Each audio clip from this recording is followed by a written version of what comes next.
Vaccination को लेकर हमारे बीच में बहुत सारे सवाल रहे हैं। इन्हीं सवालों से जुड़े जो भी क्वेश्चन आते हैं हमारे पास, हम उनका सॉल्यूशन आपको बताते हैं कि उनके क्या समाधान है, कैसे पॉसिबल है वैक्सीनेशन कराना। तो अभी हमारे पास एक नया क्वेश्चन आया है कि क्या कैंसर पेशेंट्स में वैक्सीनेशन पॉसिबल है, कितने हद तक पॉसिबल है, क्या है, आइए समझते हैं।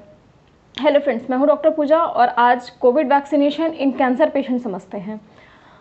तो जो सबसे बड़ा क्वेश्चन आया है इसमें ये कि क्या आप वैक्सीन लगवाने के बाद, मतलब वैक्सीनेट होने के 2-3 दिन के अंदर में कैंसर से रिलेटेड कोई भी सर्जरी करा सकते हैं।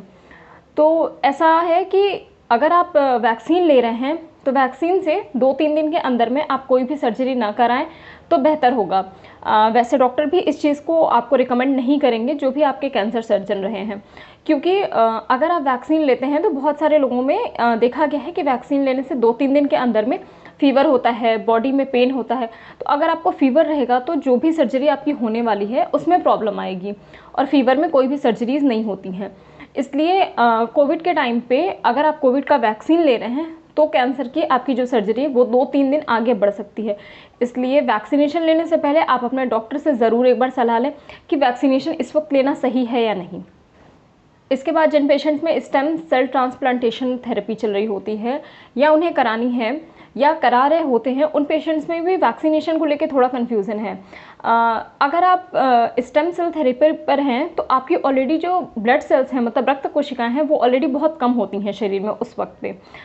ऐसे वक्त में अगर आप कोविड की वैक्सीन भी लेते हैं तो आपको प्रॉब्लम ज़्यादा हो सकती है, मतलब हो सकता है ज़्यादा सीवियर केस हो जाए, फीवर ज़्यादा दिन तक रहे या बॉडी पेन वगैरह ज़्यादा रहे, क्योंकि बॉडी को रिकवर करने के लिए जो ब्लड सेल्स होते हैं उनके नंबर्स बढ़ते हैं। ऑलरेडी आप में नंबर्स बहुत कम हैं तो शरीर के लिए वो एंटीबॉडी बना पाना शरीर का थोड़ा मुश्किल हो जाएगा। इसलिए अगर आप स्टेम सेल थेरेपी पर हैं तो कोशिश करें कि अभी वैक्सीनेशन ना कराएं और अपने डॉक्टर से इस बारे में ज़रूर कंसल्ट करें।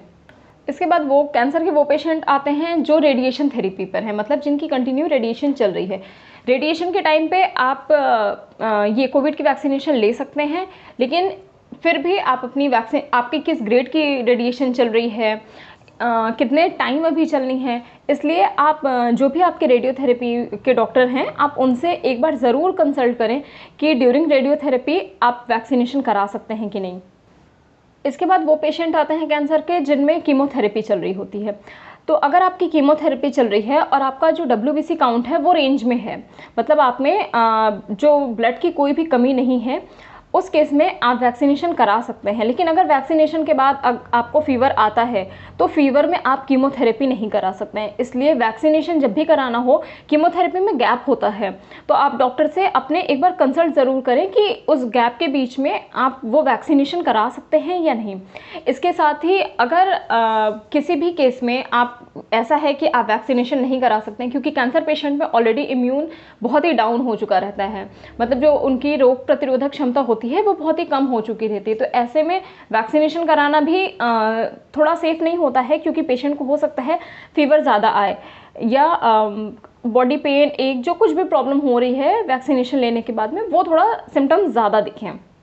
इसलिए बेहतर होगा कि अगर आप वैक्सीनेशन नहीं करा सकते हैं तो अपने आसपास रहने वाले सारे लोगों को, मतलब आपके घर में जितने भी लोग रहते हैं जिनमें भी वैक्सीनेशन पॉसिबल है, उन सारे लोगों को अगर वैक्सीनेट करा दें तो आपको इन्फेक्शन होने की चांसेस बहुत कम हो जाती है, क्योंकि बाहर से कोई भी आने वाले इंसान में वो इन्फेक्शन नहीं आएगा और सब प्रोटेक्टिव रहेंगे, तो इन्फेक्शन की चांस बहुत हद तक कम हो जाएगी। तो ये था Covid vaccination process in cancer patient. उम्मीद करते हैं आप सब स्वस्थ होंगे, घर पे होंगे, अनावश्यक रूप से घर से बाहर बिल्कुल ना जाएं।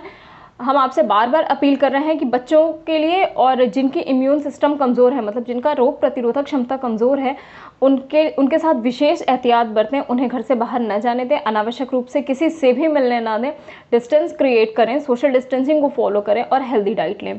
जल्दी मिलते हैं अपने अगले वीडियो में, तब तक के लिए आप सब स्वस्थ रहें, सुरक्षित रहें।